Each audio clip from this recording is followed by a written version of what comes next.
Hello students, now we are going to see this question. The question says that a circular coil having n turns, okay, and radius r carries a current of I, okay, is held in the xz plane and the magnetic field is bi cap, okay. The torque on the coil due to the magnetic field is, okay, so we need to find the torque. So firstly what we'll do, we will draw the x, y and z axes so that you can understand more clearly, okay. So in drawing the x, y and z axes, what we'll have basically, let's suppose this is the x, y and z axis, okay, and there is a coil on it, okay. So basically the coil is on xz plane, so it will be somewhat like this,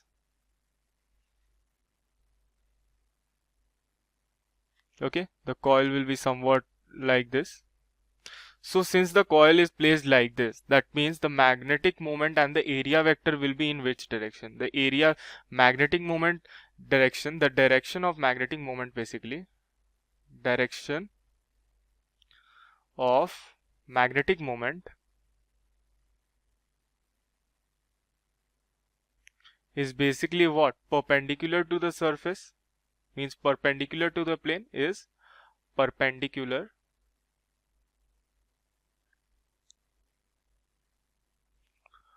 to the plane, okay. This means what? That magnetic moment will be in this direction, okay, magnetic moment vector, okay. And basically the this is I cap, basically I am writing also over here that this is I cap minus I cap, J cap minus J cap, K cap and minus K cap, okay. So you can easily see this is the only exact plane, okay. And if you see in the question, it is clearly given that magnetic field is basically what? bi cap. So magnetic field vector is in this direction, okay. So we got the angle between the magnetic moment and magnetic field as 90 degree, okay. So now what we have to do, we have to find the torque, okay. So it's quite easy. Torque is basically tau, okay, and basically it's given by m cross b, okay, m vector cross b vector, which can be written as mb sine theta, okay, where m is the magnetic moment basically and b is the magnetic field, okay. So over here the and theta is basically the angle between a magnetic moment and magnetic field. So this is the magnetic field vector, okay. So what is the angle between magnetic field and magnetic moment over here? You can see it's 90 degree, so it will be mb into sine 90 degree. So sine 90 degree is basically 1, so it will be m into b. So now we can also write it. Now we also know one thing, that magnetic moment is basically equal to n into I into a, where n is the number of turns, I is the current passing through the loop, and basically a is the area. So what we're going to write over here, so tau can come out as n into I into a into b, okay. So basically n number of loops over here in the question is 1, okay. I in the loop is basically given as number of turns is n, not 1, okay, sorry. And I in the current loop is given I, okay, current in the loop is given I. So number of turns I have written wrong, so it is n, and basically the current is I, and area is not given, there is given the radius is r, okay. So if radius is r, what will be the area of this loop? Area will be equal to pi into r square, okay. So basically we'll write the area pi into r square into b, okay. So what will we get over here? We are going to get the answer, that is ni pi r square b, okay. So this is basically our answer. So we need to check which option is correct. So basically n into I into pi r square b, okay. So option number A is absolutely correct. So option number A is our answer. Thank you. Hello everyone. Two long current carrying thin wire, both with current I, are held by insulated thread of length L and angle made with vertical is theta, and mass point length is lambda, and you have to find out the current, right? So if you see in the diagram, right, so you can see the distance between the two wire is L sine theta plus L sine theta. This will be L sine theta and this will be L sine theta. So you'll write 2L sine theta, right? So distance between the two wire is 2L sine theta, and we know that force per unit length. Let's suppose the length of the wire is L. So I write F by L is equals to mu naught I1 by I2 by 2 pi R. Now you just put the value of I1, I2 and R and you will get mu naught I square by 2 pi R is 2L sine theta.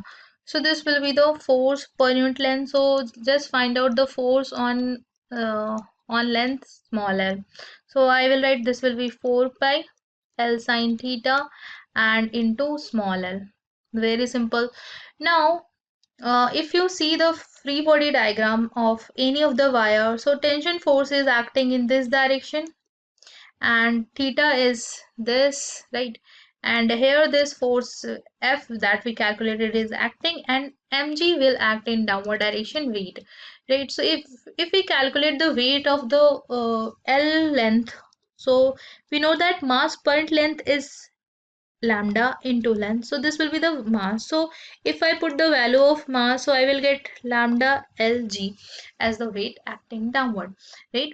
Okay, so if I balance the forces, so I will write t cos theta is equals to lambda lg, and if you see the t sin theta is balancing the F force, and we already calculated the F force is mu naught I square L by 4 pi sine theta.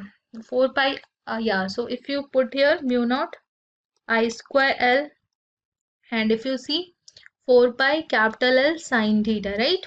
Okay, so I will write 4 pi capital L sine theta. Very simple.